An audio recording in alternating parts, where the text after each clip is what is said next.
friendly social media marketing for startups as part of this year's Spark and TechBBQ combined conference.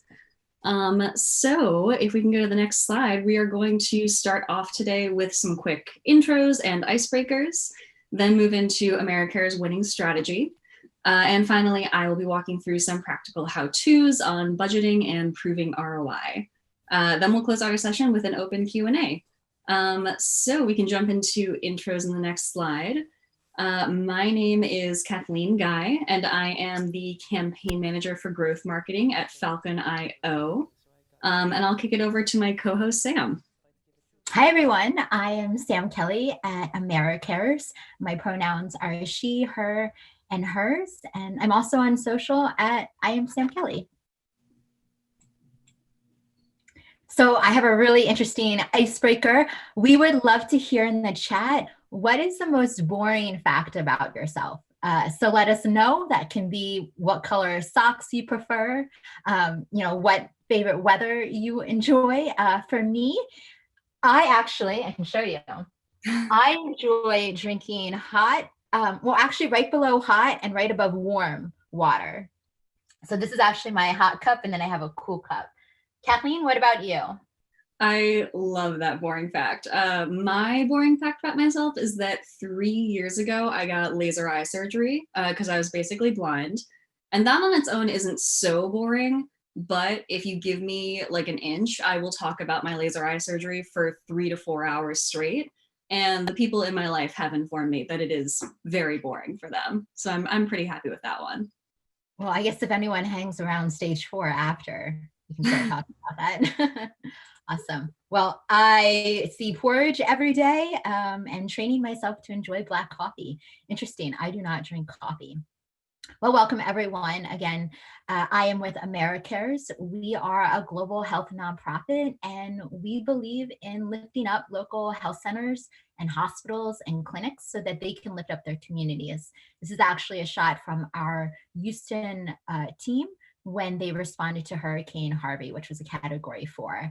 So we really strive on, bringing health to everyone. And I am the lead on all things social and a lot of things digital there.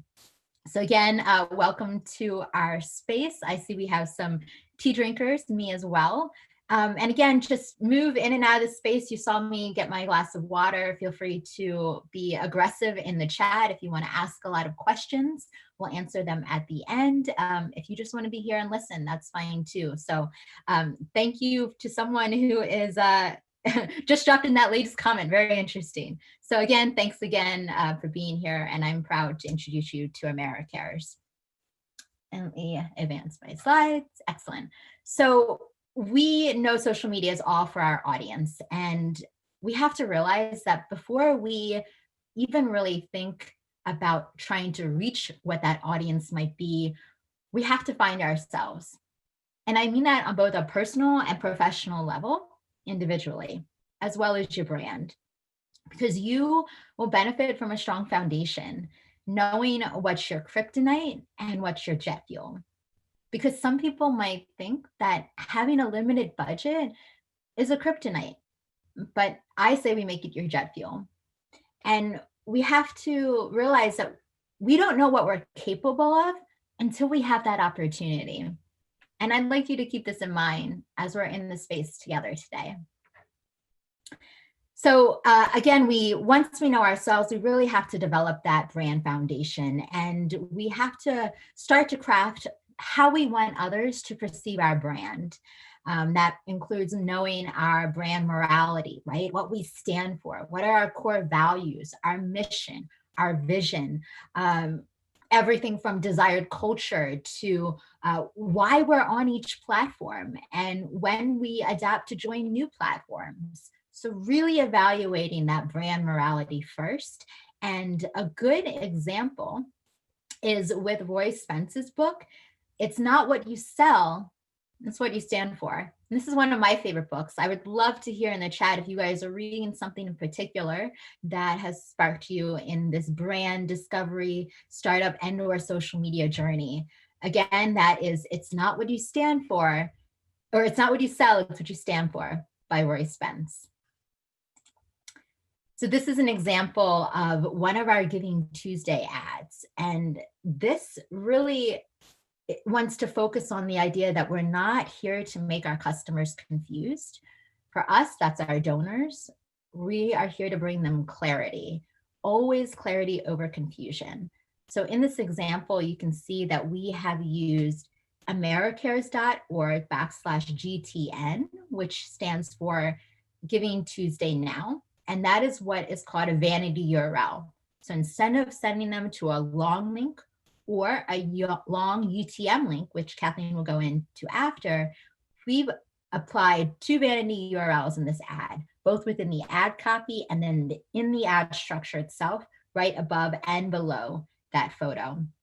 So again, we just don't want to keep our customers confused. We want to bring them into clarity and move them in that direction. One tip with Facebook ads is you can take advantage of Facebook's instant experiences. This was formerly known as Canva. And what's great about this is it actually loads any outbound website 15 seconds faster because you're keeping people in the Facebook experience. So you're able to send users to outbound traffic, but they're going to get to your website a lot faster. And again, that will bring them clarity because they have been able to access your content faster. Everything is always about clarity over confusion. You will hear me mention this many times. And that is really knowing your brand as well, knowing what your brand's beverage would be if you were a drink, knowing what your hype song is daily, monthly, weekly, or if it changes more often than that. And then also knowing what words that identify our brand, right? What emojis we use. If you look at Americares on social media, you'll find that we heavily use the yellow heart, blue heart, and red heart, which are the three colors of our logo, which is named Hero. I would not advise you to tie your brand to anything related to the hero. So don't do what Americares did, because the brand itself is not the hero. You are not the hero, your customer is. So for us, while we have a logo named Hero, we aren't the hero. Our donors are, and we need to invite them into the story. So once we have our brand morality, we've built up our personality, we're prioritizing trust, which is that clarity over confusion. We've begun thinking about the hero invitation, inviting those guests and users into the story. Again, that there's trust. We send them on the journey and there's always going to be trust. So trust is priority. We need to think that if our audience, was in physical form in front of us, if our brand were to fall on the audience, if we were to do a trust fall, would they catch us? Would they catch us last minute? Would they be ready to catch us? And I really would like you guys to think about that because it's something that I think we all really need to be mindful of. So inviting the hero story. I love this ad campaign. This is Nike's Dream Crazy campaign that was launched by Wyden and Kennedy last year. And it is the 2009 Cannes winner of both the Grand Prix Outdoor and the Grand Prix for Entertainment for Sport. And I think this is so clearly about the hero's journey because in the ad copy, it says, don't ask if your dreams are crazy. That's the opening line. And as someone who does dream crazy and has had dreams all my life, I feel like I am in that story because I do dream crazy. I have a dream. We all have a dream. And another line they use is, and you can see here in text, is believe in something. So automatically, as a dreamer, we're relating. As someone who believes in something, we can relate. And I'd really like to hear in the chat if you guys saw this, if this spoke to you, if you were more thumbs up or thumbs down, or maybe your thoughts about this campaign changed. Because when it was first launched, Nike stock actually dropped. I believe it was about 5%. And then after, it shot right up. So In the end, it actually broke all media records and for social media posts as well. And entirely, it added a $6 billion brand value to Nike. So again, it's prioritizing the hero story, it's opening it up, and knowing what you stand for can really bring in that brand value. I will add here an interesting note. Colin Kaepernick is actually adopted, and I'm adopted as well. And so when I saw him as the face, it really also struck me as a personal level. And I think as brands, by talking to everyone, we talk to no one. By talking to one person, we can actually talk to more people. So I'd like you to listen to this story. Fresh, radiant, juice-heavy oranges are abundant in the Switzer Mayan towns surrounding the deepest lake in Central America, Lago Atitlan. Tuk-tuks, small motorized vehicles, and endless dirt pathways lead every which way throughout the streets, while chicken buses and boats transport you from village to village. What's not abundant or easy to access is healthcare. See what I did there? So we invited the guest into this story, opening with the picture of oranges, dirt pathways, boats, villages, this small town. And then we asked about healthcare. Not once did we mention our stats, our impact, which is actually in Guatemala, where we've been working since, I believe, 1964. And we didn't even mention our name. We focused on the story first. We invited people into the story. And so that post is actually about 5 paragraphs long, and it's really, really deep. But the great thing about this story is we were able to pull from this organic long post into that ad copy and slice and dice it up. But again, it was not about us, Americares. It was more about the story.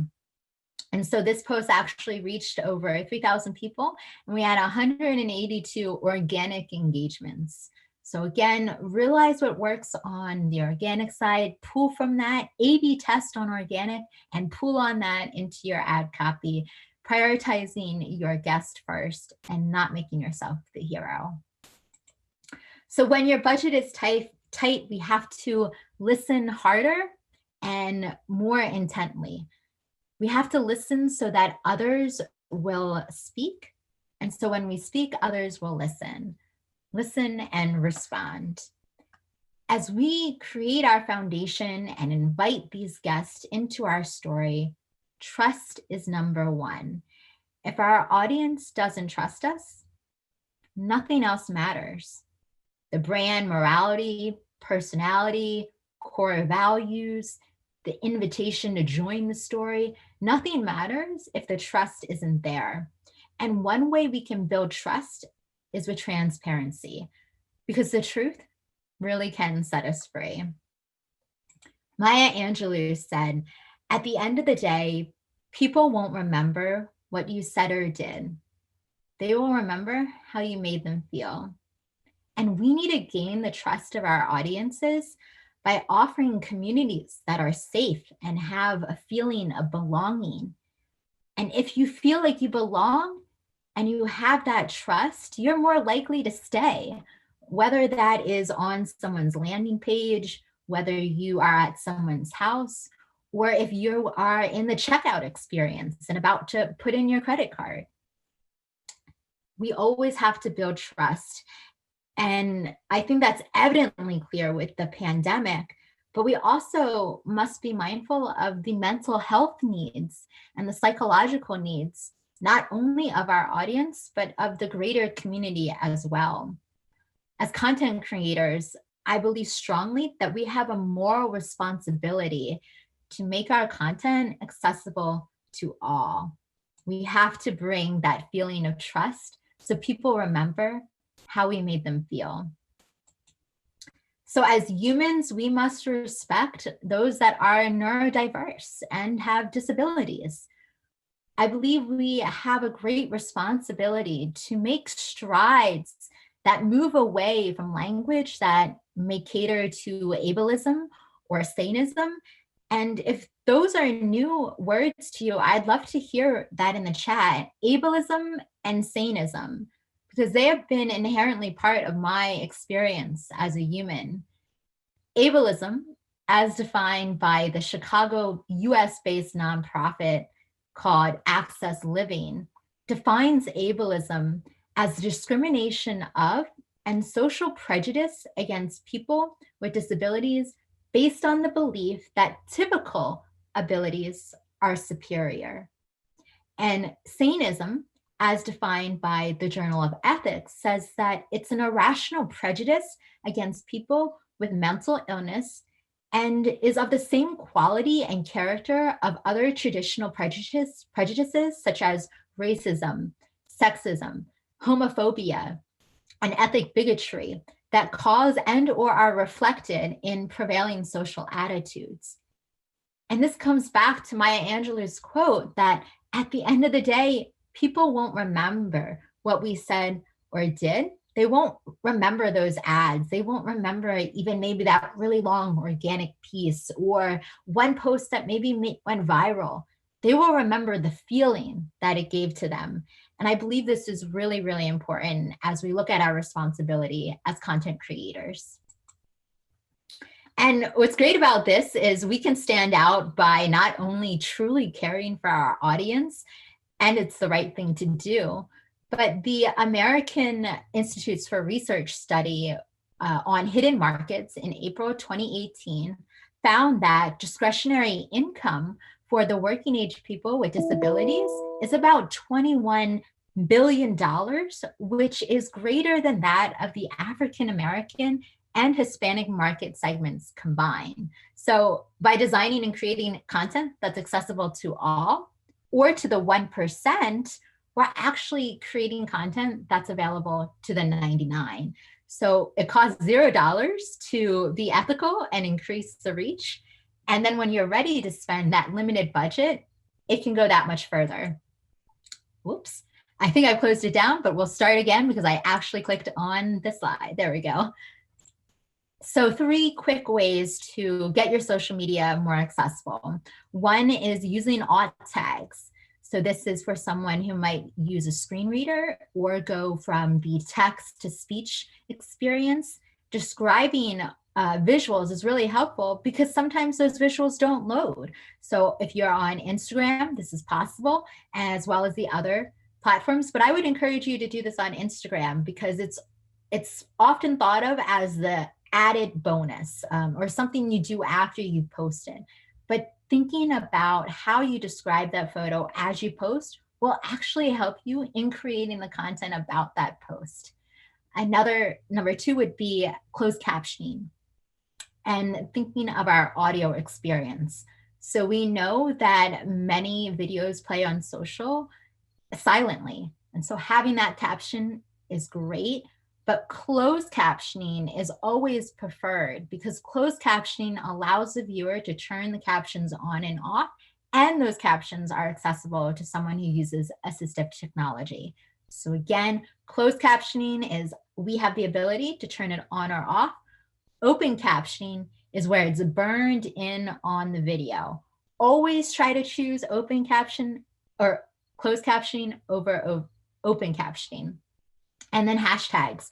Best practice is to use camel case. So that is capitalizing the first letter of each word. So camel case, you can see where that got the name from. So once we've begun to make our accessible content and we think about how we are going to strategize, I would encourage you all to do a journey map. Now, this is a journey map that consists of both the behavioral pattern and also the emotional experience of the end-to-end journey of a donor. So when they first get those awareness ads, whether it's on social or digital, or they're getting potentially a cold call, everything is in this experience. And we can see that it's mainly focused on these gray triangles, and that is the fight and flight dilemma.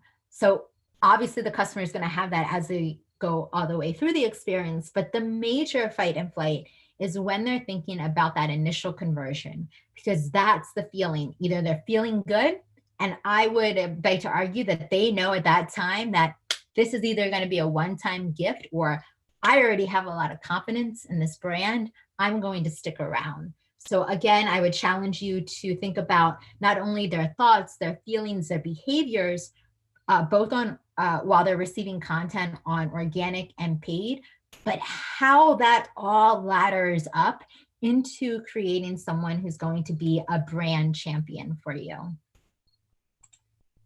So this is a really great example of how the story can come from an organic reach out to becoming a really great ad campaign. So this man, his name is Ruslan. He is running across America right now from the West Coast to the East Coast. I'm very glad he's going that way. And he has already hit 10,000 miles in his overall running journey. And he's running across 5 different continents to not only raise money for charity, but also to really highlight those charities. So for his run across America, it's us and Feeding America. And so this is a great video that just happened to be filmed by a digital agency out in Oklahoma. It's a 2-minute profile version of his story. And I'm not sure if you're able to see it, but it's all started because he tagged us one time, very briefly, on an Instagram story. I happened to see it. I jumped in the Instagram DMs and sent him a selfie video. I would definitely encourage you to jump in the Instagram DMs, use that selfie video.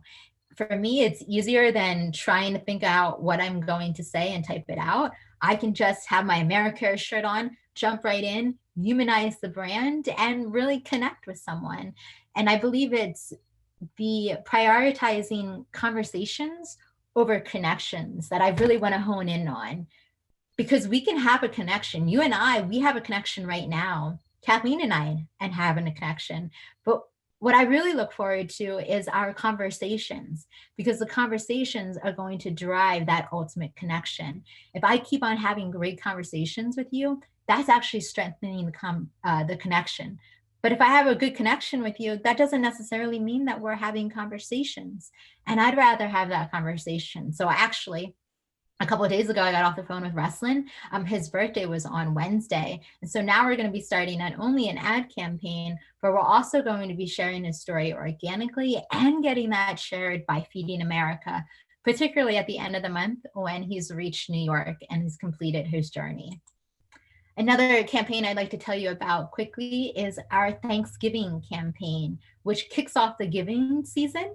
For those of us in America, Giving Tuesday is a really big deal for nonprofits. That comes right after Black Friday and Cyber Monday, Giving Tuesday for the nonprofits. So we kick off that with Thanksgiving, and we will raise the majority of our money Thanksgiving through the end of the year. And one way we do this, primarily on social, is by creating a very high energy video. So on the far left, we literally put someone in a turkey suit, sent them around the office, set it to the tone of the author's Best Day of My Life. And it was all about how AmeriCares is proud not only to do what we do, but we want to hear what the other people, the people that are seeing the video, are thankful for. And I say people because we're not even really going after a particular audience right now.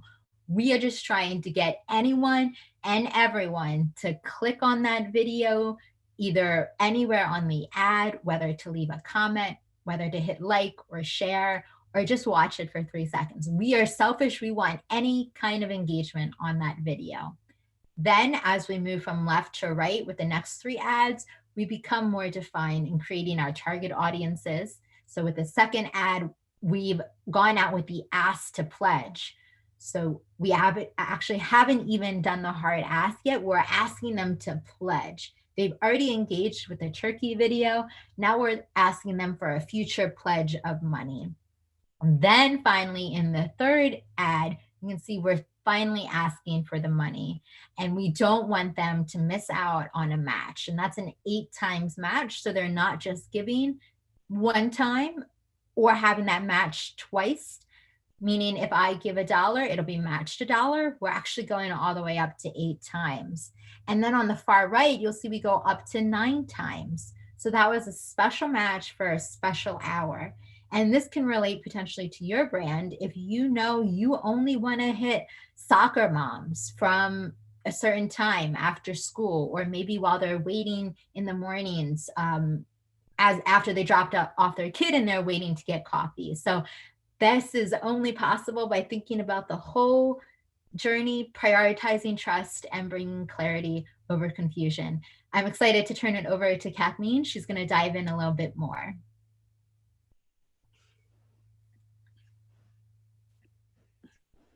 And I believe, there we go. Great. We're good to go. All right. Thank you so much, Sam. That was a really great session. Hi, guys. This is Kathleen taking over. Thanks again, Sam, for walking us through the way that AmeriCares handles their budgeting and strategy. And next up, I'm going to be taking you guys through an easy to-do list when it comes to setting your own strategy on that shoestring budget that I know you guys are so familiar with. So, first thing on your list is going to be setting actionable goals. According to Inc.com, 59% of entrepreneurs in small businesses don't view social media as essential. So to show value, you need to set social media objectives that are aligned with business and departmental goals. So I'm going to be walking through some general good advice here, but the real first step is going to be aligning with your higher ups on your company's high level goals. So once you have your yearly plans mapped out, make sure your social strategy fits in as a seamless part of your overall strategy. So that said, your social media objectives can be based on things like business conversions, brand awareness or perception, customer experience, security and risk mitigation, et cetera, et cetera. And with these high-level objectives in mind, you can move into everybody's favorite framework, SMART goals. These are my favorite thing. This is an example of, it's a classic for a reason. If you're not familiar with this acronym, it stands for specific, measurable, attainable, relevant, and timely. And if you keep your goals aligned with this framework, it'll pay off in a big way when it comes to setting priorities. So for instance, specific could be, I want to acquire new leads and customers through Facebook ads. Measurable might be, I will track our campaign performance in Facebook Ads Manager. Achievable, our campaign will target a CTR between 2 and 5%. Relevant, our ads will promote our latest product launch. And timely, we'll use a week-long test campaign before deciding to move forward. You can use past campaigns to find benchmarks and then set all of your future goals based on those. Next thing you need to do is time saving. Figuring out where your time is going is essential. Digital marketing, even though it's a new arena, has already become notoriously time consuming. I don't want to speak for all of you here today, but every digital marketing expert that I know is not just an expert in their title. Especially at startups and nonprofits, social media managers tend to be jacks of all trades, wearing 6 different hats and doing hours and hours of daily work that's not even a little bit restricted to social media. So we're going to do a little poll here. How many skill sets have you used on a daily basis? Please answer in the chat box. So this could be planning a social campaign, pretty standard, event planning, web design, graphic design, SEO, email marketing, hotel management, and or running a successful clown school. I would love to hear all of your answers here.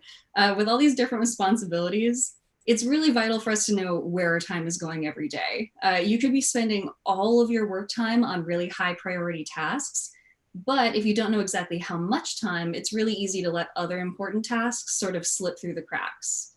So a great first step would be to write out a daily schedule by hand. You can spend a week religiously noting every task you handle and the time it takes you to complete it. This is old-fashioned, but it will really work. And once you have all of these tasks mapped out in writing, it's a lot easier to drop a new schedule with clear priorities. If, however, you're unlike me and you don't care for analog solutions, there are some great tools available for this purpose. Toggle is free, and we love free things. Harvest and EverHour are also really strong options. The next step on our list is going to be conducting a benchmarking analysis. So if you're new to social at a startup, you probably have some major questions like how many times should I be posting a day? What's a good response time? How much engagement should I be aiming for? If these questions are top of mind, you really don't need to look any further than your competitors for the answers. Even if you are an expert on social, if you don't have a thorough benchmarking report, you're kind of operating in the dark. So for real examples, your competitors can give you all the guidance you need for a strong strategy. Different industries are going to have different use cases for social, so these benchmarks are bound to vary by industry. So for example, if you are working at a nonprofit, a good posting rate for you is going to be way lower than a good posting rate for a media company. And if you're in education, your engagement rate should be much higher than if you were working at, say, a construction company. Once you know the average metrics for your industry, you can see where your own team can improve. So fancy benchmarking tools like the one Falcon has are of course great for this purpose, but they're not vital for just a basic overview of your vertical. So if you want to find industry standards, ask yourself what social media was really created for. Was it friendship? No. Was it marketing?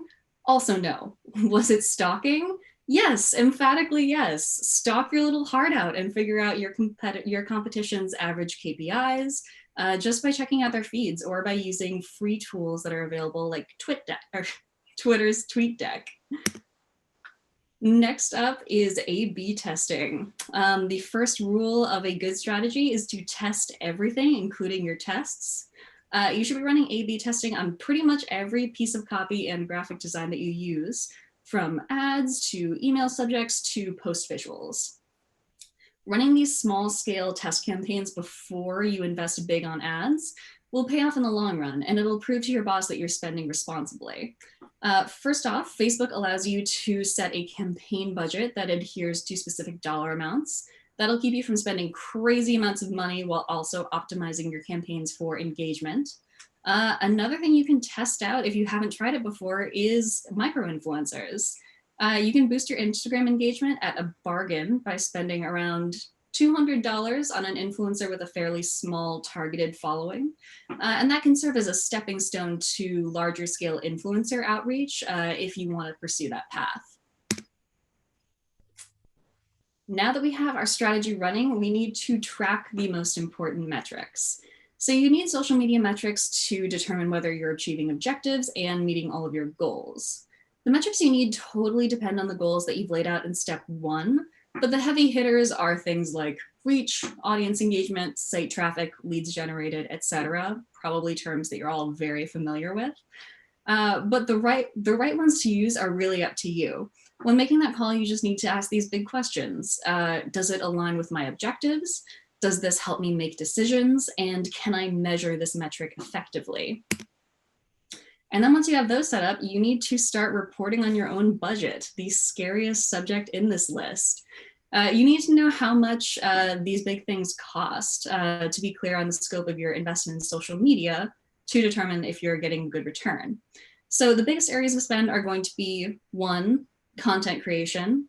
I know that we started with the hardest one here. Defining content creation by cost is notoriously difficult, but if you can make a solid estimate by logging how much your writers make in an hour, that'll help you note everything that went into ideating and then creating your actual content.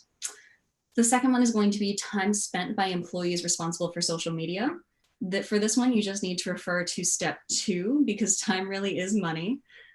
So you can find out how much time your social team is spending to produce content for a specific campaign. Third up is cost of tools and platforms. If you're using workflow tools like social media management platforms, you need to know how much each one costs and how much you're using it. If you're using more than one workflow tool or more than one time management tool, like I covered before, you need to make sure that you're not duplicating cost anywhere. If the use cases of 2 tools overlaps, don't be afraid to pick a favorite. And 4, budget allocated for ad spend. This is my favorite because it's the easiest one to track. The cost of each Facebook boosted post or Instagram ad will be recorded in the platform's ad dashboard. So once you've added up all 4 elements, you can measure it against the goals and metrics you committed to in step 1. So for example, if you're using social media to drive website traffic, you can determine the cost of each visit with a simple formula. Net profit divided by total investment times 100 equals your ROI as a percentage. So next we have to report on the ROI of social media. Once you have your goals moving and you've got some beautiful campaigns running, you just need to report on your progress over time. So some best practices to stick to. Number one, keep a clean CRM. Your reports are only ever going to be as good as your data. So it's really crucial to keep your CRM and pixel maintenance squeaky clean. Once all of your data is up to date, you can use templated reports to easily track metrics and then present them clearly. Two, use plain language. It's vital to present on your ROI to higher ups. And it's important to keep in mind that there aren't usually experts on social data. As Sam said earlier, focus on clarity over confusion. Avoid the acronyms and use simple, clear language when presenting to others. Three, speak to your business objectives. Make sure that everything you present correlates to larger business goals. Presenting your work in terms of, here's how social is helping us increase our pipeline revenue by 10% is a lot more appealing to a CMO than saying, I created a cool Facebook post and it got this many likes and this many shares. And four, check your metrics daily. Super important to stay on top of your work. Trends in social can change like that. So checking your metrics consistently and often is really the only way to stay on top of them consistently. And now we are here at the end with the best ROI tools. Number one, obviously, is Falcon Forever. But of course, even if you're if you are a startup, you might not be able to invest in a tool like us. So we have some free options because again, we love free things. One is going to be native platforms. It's a great start and each platform has a really strong analytics portion to it. Another good option is Google Analytics. You can track website traffic, conversions, and signups from social media campaigns. We have Facebook Pixel, a piece of code for your website that allows you to track conversions from Facebook ads so that everything from leads to sales gets tracked. Next, you have UTM Parameters. These are short text codes added to a URL to track important data about website visitors and traffic sources. So UTM Parameters work with analytics programs like Google Analytics, and they give you a really detailed picture of your social media success from a high level to a granular level.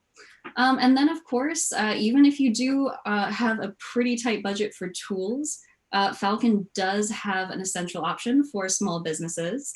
Of course, again, I understand that every startup can't afford to invest in a premium tool, but if you're looking for a more basic option that still has a great UX, you can sign up for a free trial for Falcon Essentials anytime after this session. All right, so now that the obnoxious sales pitch is over, I'd love to move into Q&A. If anyone has any questions, please drop them in the chat. Or if you don't think of a question right now and want to ask us later, please feel free to reach out to us at our contact information listed below. All right, let's check out the chat. Yes, I'm trying to type too. So one just came in from Mads. What do you recommend for LinkedIn for lead generation and a lever for brand awareness? Checking Mads, that's for the brand, right, and not yourself. Maybe you want to just clarify that. So yeah, LinkedIn is crazy expensive. I know our prioritization on LinkedIn right now is strictly on lead gen, and I want to say off the top of my head, it's like $5 per an acquisition. So it's really pricey.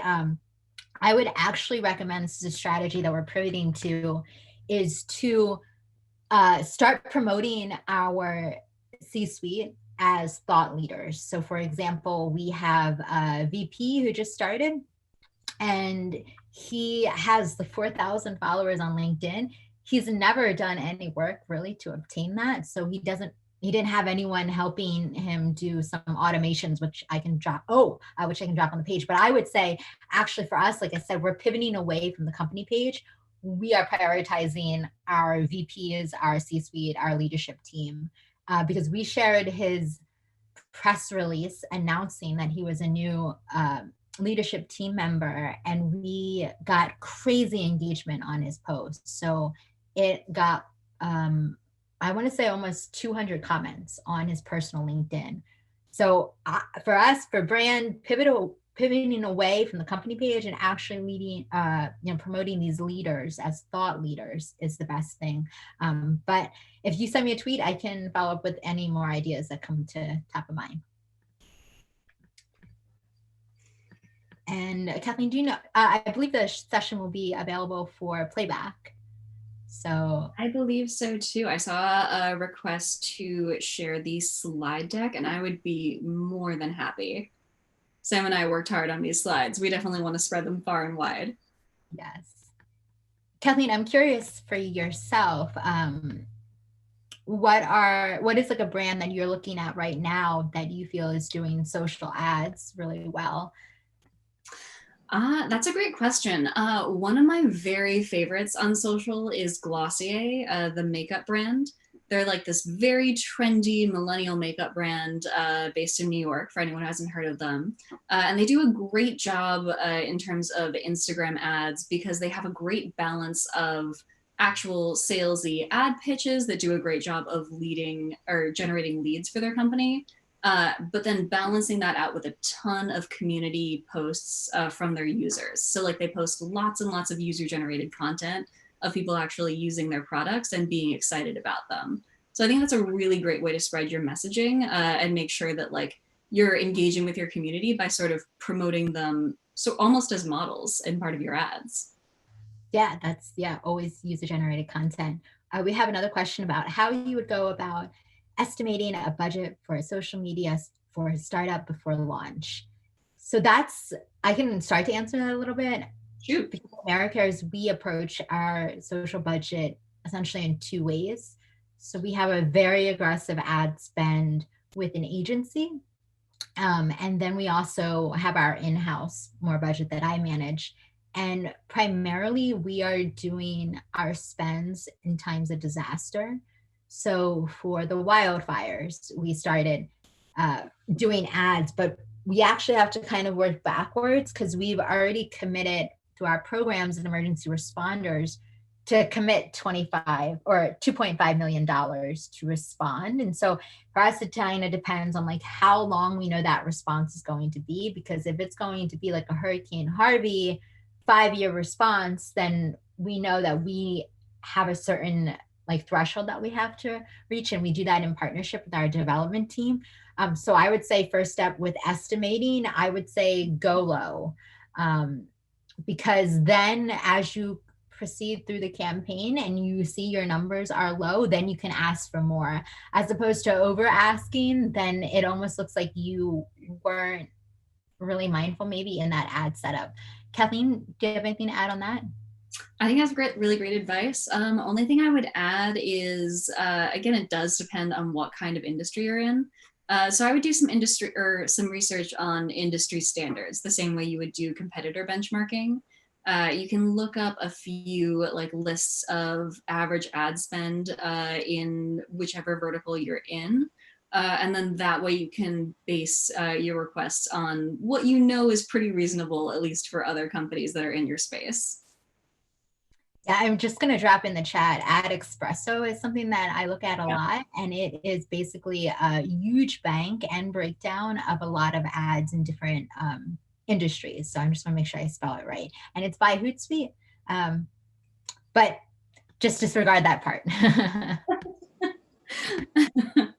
But yeah, it's something that I do a lot, is a lot of competitor research, because I know that being the 10th largest brand for nonprofits in the US is not something really that my team is mindful of at Americares as a whole. But I know that it's not about how we perceive ourselves, it's about how others perceive us. So if they see us on that list, then we're automatically put in this other category, even though we don't consider ourselves. We consider ourselves a very small nonprofit. So I think it's, very key to watch other competitors.